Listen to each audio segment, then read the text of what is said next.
Hey everyone, and welcome back to another episode of the Warcraft News. Patch 8.2.5 is coming on Tuesday, and we have extremely interesting information regarding the performance of World of Warcraft Classic. Of course, yesterday we just put up the most recent episode of our complete history of World of Warcraft series, so be sure to check that episode out. It is a really good one. I mean, old school Alterac Valley. It's really, really cool. And if you'd like to support the work that we are doing, you can check out our Patreon, where for $25 a month, you will get a thing full of goodies sent to you in the mail. And this month is Druid Month. Amazing. So that's all quite lovely, but let's get into the news. So today we're diving into the numbers driven by World of Warcraft Classic's success. And while the Twitch numbers and the server queues, they've been nice to see, they certainly have indicated that things have been going well. Well, what we're going to cover today is our first hard data, and from it we'll see the success of Classic. We'll be able to speculate about World of Warcraft subscriber numbers and general health, and be able to further analyze the World of Warcraft business model and where it's going to be going in the near future. Now, this report comes from analytics firm Superdata, who have most recently published their monthly report. Now, this is just a summary. The actual reports are extremely expensive to get a hold of, and of course, they're NDA'd to help. But holy fuck, they're like $1,000. Holy goddamn, dude. Thankfully, the highlights do actually cover all the data that we're going to need for the purposes of today's video. So they track the top revenue by game across PC, console, and mobile on a monthly basis. Now, World of Warcraft West ranked 7th in their June report, but it dropped off in July. Now, their August report, the most recent one, that puts World of Warcraft West at rank 3, with them reporting that the game has experienced a 223% growth in subscription revenue, but the total revenues are still below the launch of Battle for Azeroth. And there's actually a lot that we can learn from this, and we're going to start off the analysis by diving into World of Warcraft subscriptions. Blizzard, as we know, stopped reporting subscriber numbers in Warlords of Draenor. I think with them seemingly, well, just seeing it as a bit of a lightning rod, a kind of validation for those who are critical of the game, but also, and I do think correctly in financial terms, them seeing it as not being a great indicator of overall revenue. Now, I do... Well, it's not, right? I mean, it's not. Unfortunately, it's not. The fact is that Blizzard cares a lot about having their whole fucking, you know, their microtransactions and everything like that, you know? Like, that's what they're all about. You know, they don't want their whales, okay? They want their super whales. Whales are 2018. This is 2019. We're only going for the super whales.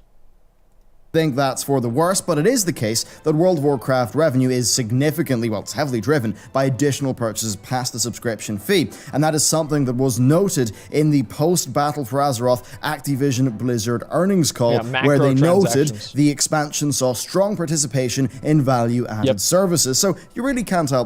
That means people bought store mounts. You spit on those motherfuckers because they're ruining the goddamn game. Like, these fucking idiots keep buying store mounts. Oh, wow, I can't wait for Blizzard to bring out something else with my money so I can pay for it again. Oh, boy, wow. Ooh, I love you, Blizzard. And, you know, tweeting at them, oh, yeah, I can't wait to buy this. Oh, I don't have any money, but I am not very good at spending my money and managing money, so I'm going to buy another mount. It's kind of why I don't have money in the first place, but you know, hey, we're gonna get them out, oh boy! You know, and like, you just look at their fucking face, dude, it's like a human version of a pug, you know? And it's like their eyes are popping out of their fucking head the moment they start turning on the fucking advertisement for buying a $25 mount, man. It's like these guys get more excited over a fucking mount than a normal person would get over winning the lottery. Like, it's honestly, like, you just look at these people, pay someone to waste all my time on it, please let me pay more. Well, I'm sorry, man. Like, but I fucking hate that shit. I really, really do. Like, I love Blizzard, I do, but like, this is something they need to stop doing. Like, these store mounts and like microtransactions and stuff like this, they need to stop doing it. And I know they're not going to, and I'm not going to stop complaining about it either, right? I mean, it's not good for the game, and it's like, imagine having a subscription-based game that's a massively multiplayer game, and then shifting your focus away from how many people are playing the game. It just seems ridiculous. I mean, it just seems ridiculous. a major part of the arithmetic that they're doing. Now, Battle for Azeroth actually set a sales record for the franchise, with Blizzard boasting their 3.4 million sales by day one. However, it's worth noting that many, perhaps most of those, were actually pre-orders. Now, this was driven, of course, by the instant level boost and the access to Battle for Azeroth's Allied Race feature, plus the leveling revamp of patch 7.3.5 that went along with it. Unfortunately, we actually have no idea how many subscribers this 3.4 million by launch day sales actually indicated, or, equated to, but we do know that Warlords of Draenor sold 3.3 million units at its launch, and it spiked just north of 10 million subscribers. Wow. And also, while it did have a cool trailer, didn't have Illidan. And on that, Illidan, through the Legion expansion, sold 3.3 million units, actually 100k less than Warlords of Draenor's launch, but still tremendously successful. And I think a lot of people are real more excited about WoD than Legion. Like, I remember whenever Legion was coming out, I was like, okay. Alright, it's like after WoD, it's like, let's see what these fucking dipshits have cooked up this time. Yeah, we'll see what they're gonna... Yeah, alright, we'll give this one another fucking try. Why not? I got nothing else to play anyway. Who gives a fuck? And like, that's what it is. And, I think that's why, like, WoD was like, Mr. Pandaria wasn't ideal, but it was kind of good, right? It was fun. And, WoD comes out, they're like, wow, we're going back to Burning Crusade. And, I can see why Legion wouldn't sell as much as WoD did. Again, with Legion, we don't know how many subs there were at launch. The 10.1 million number that was floating around for a bit there, that existed, but Blizzard denied it, with it widely being believed that the source interview was either misunderstood or mistranslated. Now, I do think it's safe to assume that Battle for Azeroth started off with nearly 10 million subscribers, but I think the real story here is how many of those people actually stuck around. So, to that goal, in October of 2018, we attempted to get a better handle on this by looking at the total number of level 111 plus characters across EU and NA realms. Of course, knowing that a 111 plus character would be owned by an active Battle for Azeroth player. So we polled our audience to find the average number of characters per person, getting a number of 3.79. Running the maths, it gave us 1.21 million active endgame players across EU and NA servers. They took the amount of 110s and then they divided it by the amount of average players they got from the survey, right? Which is obviously, like, let's be real, okay? Let's get this out of the way. Obviously, this is not exact. Obviously, this is a guess.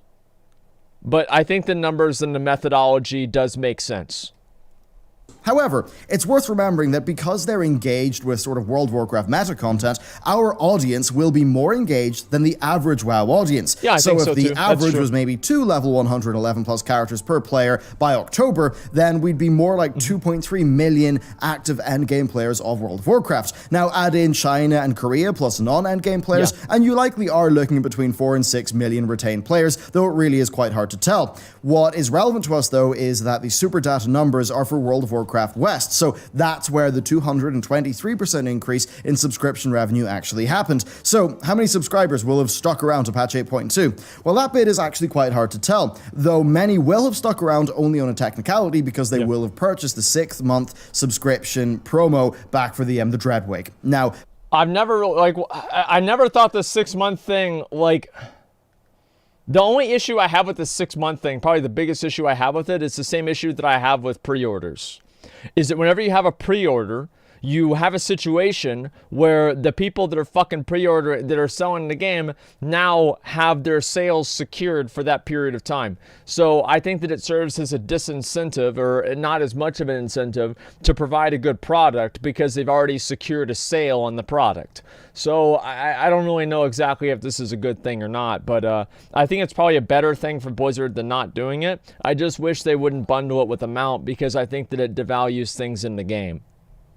Patch 8.2 was received positively, so it likely did bring many people back, leading to an increase in subscription revenue for the month of June. Now also note that Super Data is not tracking subscribers, it's tracking subscription revenue, and this is key. This is really important because Blizzard launched another 6-month mount promo on the 27th of June 2019. How convenient. This will have led to higher than normal June and July subscription revenues due to Blizzard getting 6 months worth of money from people up front, driving up their average revenue revenue per subscriber for those 2 months. Now, that's particularly relevant because the 223% increase is over July. That is a month that will have been bolstered by the launch of the raid and the ongoing 6-month subscription incentive. And what this actually means is quite impressive, as the subscription revenue per player for August, I expect, will have been significantly lower, because I imagine most of the classic players will just have been purchasing a single month for $15, rather than, say, their modern game counterparts who were maybe signing up to big 6-month bundles in the month previous with the big 6-month bundles for the big old super whales, you know, like, and it's like, if WoW, I think that Blizzard actually should have offered like 6-month things for people playing classic WoW, because you're going to have so many people that come back with rose-tinted goggles and they're like, oh my god, I can't wait to play the game. And, you know, like that they did. Well, I didn't really see it. I don't think it was advertised enough, right? Because, like, and they're going to think it's going to be great. And then they start playing in like a month and a half into it. I think I did, but I don't. Oh man, okay, I'm done. And, you know, Blizzard still got you for 4 more fucking months. And the best part about that, right, is that it actually might even be good for the player, is because they might be, oh man, I'm going back to Fortnite, and they go over to Fortnite, there's some fucking kid that's 12 years old, he's hopped up on fucking Monster energy drinks, Adderall, and fucking some sort of other cocaine, some kind of bullshit, and this kid's building towers in 5 seconds, and you know, he's going crazy, and he's like, you know, I play, they're like, oh man, fuck that shit, dude, and they just get their ass beat, and they're like, I'm going back to WoW. And, you know, if they have the sub, they're more likely to go and do it, because there's like a sunk cost fallacy going on in their fucking head. And so it's actually probably better if they do that. And so I don't know why they didn't focus and prioritize that more anymore, just being on a rolling 3-month subscription. Now, this change in average subscription revenue per player, that does actually make it essentially impossible to accurately predict World of Warcraft subscriber numbers. But if we were to assume identical subscription revenue per subscriber, and that maybe 8.2 had like 2.5 million Western subscriptions, then Classic would have over doubled the game's Western subscription base up to 5.575 million. However, it says 8.2. He fucked up because he said doubled it, so it'd be 8.2 million. If WoW Classic brought back 5 million people, I would be very surprised. All right, I mean, let's be real. That seems like that's a big number. Okay, like let's say that right now. That is a big number. Now, do I think that subs were as low as 2 million people? No, I don't think so. I think it was probably more like 4 or 5, maybe. Like, probably a little bit more than that. The fact is, like, if you go and you look at, like, the retail servers, a lot of the servers are being shown as full. And I think that's because a lot of people are probably playing BFA a lot, you know? And I think people want to have an excuse to play WoW all day. And the issue is that Blizzard just hasn't been giving them that excuse. Like, they want to spend all day playing the game. That's what they want to do. Well, no, it's not a cap at all. What do you mean that's a cap? No, don't say no. Don't fucking say no. Holy sh...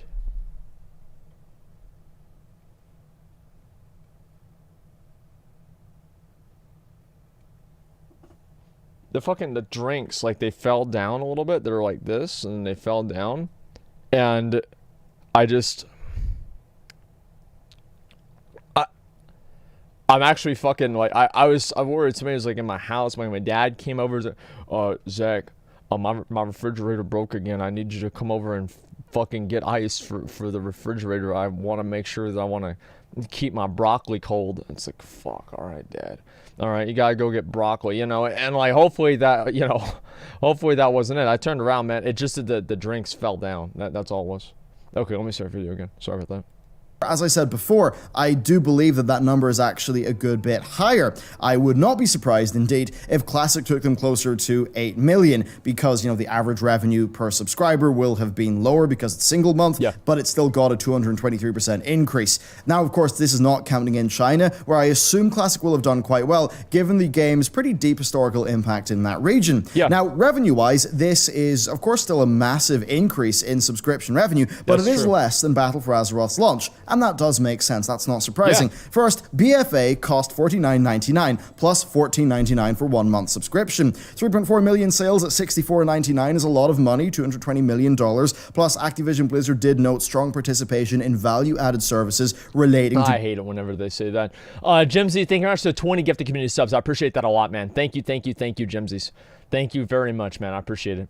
Thank you, man. China has 61 servers, only 4 are PvE. Oh, I mean, they play the game differently over there. BFA's early life. Now, that's not where the story ends, as Blizzard have very clearly timed their content releases to match up with Classic. So, and this really brings us into the 8.2.5 section of video and the broader analysis of World of Warcraft as a business. So, 8.2.5 is coming out tomorrow, and it will contain the final stage of the war campaign. While Classic came out on the 27th of August, 8.2.5 comes out on the 24th of September. So it's very clear that patch 8.2.5 has been timed in order to keep those 1 month Classic subscriptions from lapsing. This is That's good. That's good. Like, this is what Blizzard should be doing. They need to basically get people that are playing Classic to play BFA, right? And get people that are playing BFA to play Classic. Because if you can get people fucking addicted to 2 games, they're half as likely to quit, right? You want to get them addicted to 2 fucking games. And no, that's the thing, is that like, there's going to be a lot of people, I know this might upset you guys, trigger you guys, that there's going to be a lot of people that they play Classic and they're like, okay, I'll play BFA. There's been people that have messaged me and they've even said, you know what, I played Classic and it made me like BFA more. And it's like, great, that's awesome. You're still playing the game. You're still part of the community. Like, I wish that you guys realize this, right? There's some people in here who feel like this is like, it's like the between the Horde and Alliance. It's like, maybe Blizzard has spent so long conditioning players to be in a faction war that they're not able to just set aside their differences and work for the greater good of the game. You know, in the same way that the Horde and Alliance have to work for the greater good of Azeroth. You've got the fucking Horde, which is WoW Classic, and the Alliance, which is BFA. And, you know, you put these 2 guys together and so you can do something really good. But they're pitted against each other all the time, and there's no reason for that. There's no reason to pit them against each other. It doesn't make any sense. Even more clear when you look at the changes that Blizzard are implementing with the war campaign in Battle for Azeroth, where they're essentially removing all reputation requirements, allowing fresh players to play through the whole thing pretty much in one sitting. Now, they're obviously doing that for WoW Classic. Like, they're obviously doing that for Classic players. They're like, oh wow, retail come out with a new thing. Man, I haven't played that shit in years. Let me go on, log on. Right? If they log on, they can't do any of the fucking quests or like the stuff for the game. Like, yeah, they're probably not going to like it. So I think it's obviously really smart they're doing that. Given the headlines that they likely aim to generate with Tuesday's content drop, I think their plan here is pretty darn clear. Now, this will especially be the case if they leave the Tuesday content drop on a bit of a cliffhanger, with the rest of the war campaign releasing over the coming weeks. And given how that's something that they have done with every other stage of the war campaign so far, I think it stands to reason that that plan will continue. Now, also take into account that they've been running a 40% sale on Battle for Azeroth, and I think it's very clear that they are trying to both retain as many subscribers as is possible and get these new Classic players over into Battle for Azeroth. That really will be one of their largest goals as a business, because Battle for Azeroth is a significantly more deeply monetized product than Classic is. The worst part about that is they could literally just do it because they want the game to be good. Then they want the game to be like fucking healthy, you know? But you know, they're just probably thinking about this shit like, oh yeah, now we do this and, you know, it's going to get more people fucking, you know, addicted and shit to the game. You know what I mean? And it's like, yeah, we want to have them addicted to the game. And in that way, they're buying all the store mounts. Everybody's buying all the store mounts. Ooh, let's get those store mounts. Major whales? What is beyond a super whale? Like, because like that, I'm thinking in terms of 2020. What's Blizzard gonna go after in 2020? A giga whale, omega whales. I like, yeah, omega whales. Yeah, that's even better. And those are people that spend $1,000 a month or more on fucking WoW. So, how do they plan to keep the momentum Omega going whales. past that? Well, they haven't said yet, but Phase 2 of Classic is going to bring Zuragos, Kazakh, and Dire Maul. And I do believe that will release pretty darn soon. There's also going to be BlizzCon, and I predict that Blizzard will also do a live stream to reveal patch 8.3 at some point in October, similar to how they did patch 8.2. And I think that would pave the way for an expansion announcement in November. Now, once November is over with, they'll of course have patch 8.3 coming out, most likely in January, and then they'll probably have, Phase 2, either released or very close to being released at that stage, with Phase 3 of Classic probably rolling out in Q1 or Q2 of next year, along with, of course, the beta test for 9.0. As you can see here, this is going to result in a very vibrant World of Warcraft news cycle, and this is especially the case as the current game is targeting players emotionally through the use of fan-favorite characters, or at the very least with Sylvanas, characters who have proven themselves time and time again to be pretty significant audience draws. So I'm gonna be honest, like, if I hear about Sylvanas again, I'm like, oh, fuck. I want to hear about, Sarfang. Who else do I even give a fuck about? I want to hear about Gen Greymane. I like him. He seems interesting. And he's like one of the only, in my opinion, interesting characters in the story, right? Yeah, I like Gen. I'm a furry. Let's see, Thrall. Yeah, I want to see Thrall, but I want to see Thrall as like the badass war chief he was in Warcraft 3. I don't want to see Thrall as this fucking, 42-year-old dad that's, he just wears fucking, I don't know, bleached jeans or something. I don't want to see that.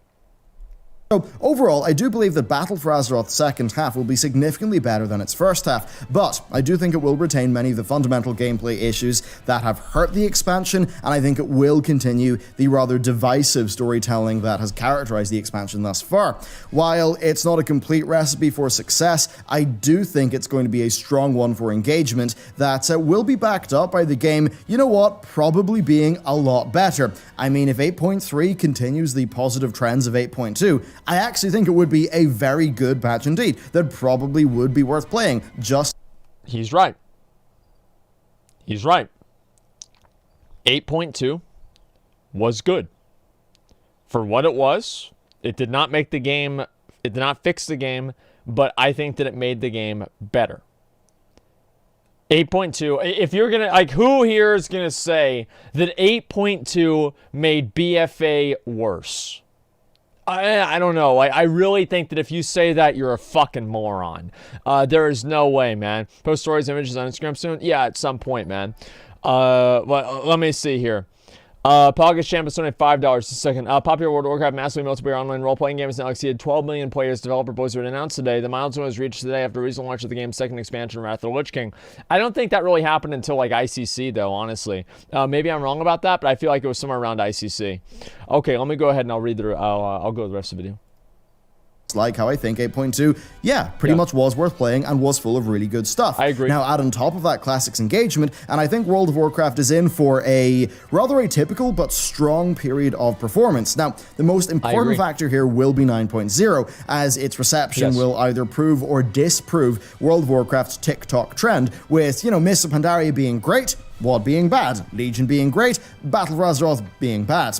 If that trend continues, then, 9.0 would be good, and Blizzard would find themselves with, we could say, Legion-like performance. Now, if that's Legion-like performance with BFA-like monetization... It is TikTok-like performance because it's being catered towards 8-year-olds. But anyway, I think that's basically what's happened, right? I mean, let's be real. Pretty much what's been happening is that you have the good expansion, then you have the bad one.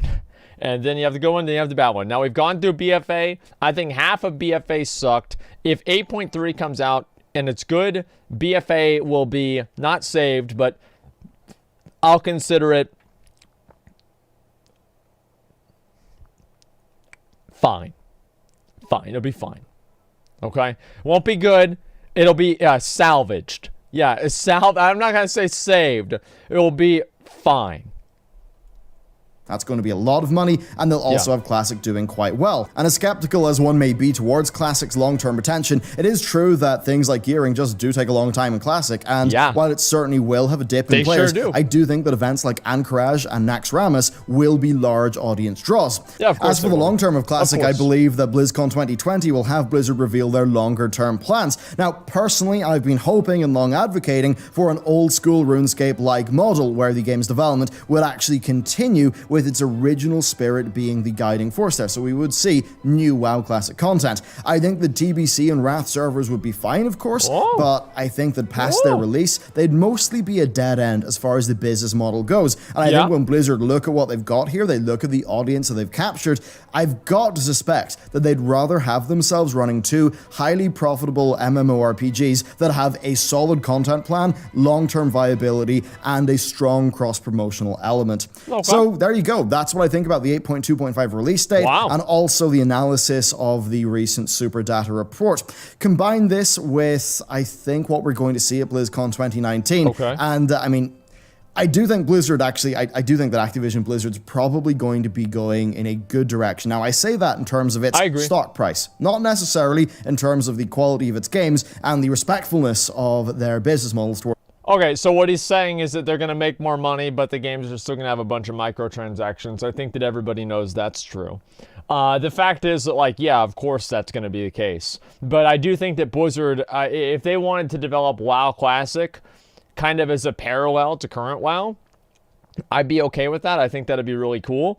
But I just worry that somehow they'd fuck it up along the way. And hopefully that's not what happens, but I think that it would be. Okay, it's a bad idea. Bellular wants it, and it's good. You agree? Well, no. If you think I'm banning you, you're stupid. Okay, I didn't say that. I've always said that I wanted WoW Classic. I did. Okay, yeah, you're stupid. Like, that's not what I said at all. What I said before, right, is that I would like to see Classic WoW. Here is my official stance on Classic Plus versus Burning Crusade. The realist in me wants Burning Crusade. The optimist in me wants Classic Plus. That's how I feel. I don't really care about seeing Wrath servers, personally. It's not particularly important to me. But that's how I feel. So, do I want Classic Plus? Yes, I do. But at the same time, I think Burning Crusade would be safer.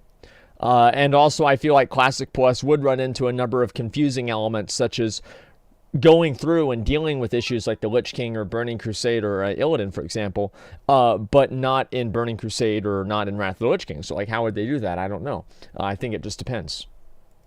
Towards the players, but certainly if I was going to be throwing money into a game stock, I have a feeling that, well, I don't think they're as undervalued now. I think if you were buying stock before Classic, then, well, a good bit before Classic, then I think they would have been undervalued given their long-term trajectory. But if you consider Modern Warfare seemingly being quite good, and what I think Blizzard have got planned with Overwatch 2 and Diablo 4, yeah, I think they maybe even still could have an undervalued stock. Now, that said, there is a lot to suggest that the Call of Duty Competitive League and that the Overwatch League are significantly overvalued, that they're not generating revenues in line with their, I believe, upwards of 20 million per team spot sales, sales. They're not. You know why? Is because they're boring. Like, you have to play Overwatch to understand Overwatch. There's so much, like, Blizzard overcomplicates their games to the point to where they're not good esports, which is fine, but they're also not good esports. Like, and also, like, Overwatch, and Blizzard has this issue where, like, somehow the most boring meta always ends up being the best one. It's like, why is it not like having 5 Widowmakers? Like, having 5 Widowmakers, you can't have that. I think you only have one on a team, right? Or something like that. But you have 5 Widowmakers, and, like, this is fucking people sniping the shit out of each other. That'd be fucking badass, right? But now you've got 5 tanks. All right, boys, let's go into this. Ho, ho, ho, all right, let's go. And it's just fucking boring, man. It's just straight up fucking boring. Like, they need to have better, like, the comps are not diverse enough. You watch the WoW tournaments, and it's like every single, like, a lot of the comps are, you're doing the same things over and over. MDI is even worse. It's just boring, right? You play ladder. I remember we were playing ladder one week in current WoW, right, for Arena. And we queued against, it was like a fire mage, a paladin, and, like, I think a rogue or something like that. And, like, we queued into that. We did, like, 25 games. We queued into that, like, 18 games out of 25. They're out of the 20. It was insane.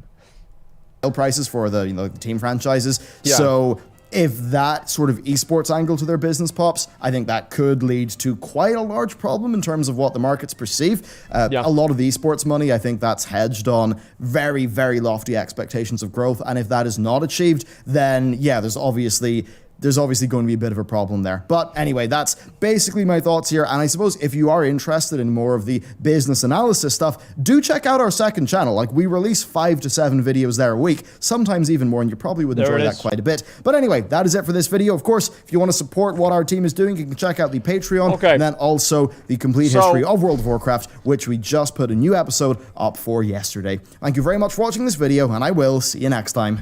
Okay. Anyway, let's see here. Really, bro? What do you mean, really? Like, I'm confused here. What do you mean by that? Here's a question. So it's clear from the beta, BGs are done. Can you explain why ever it would make sense to keep the PvP in Phase 3?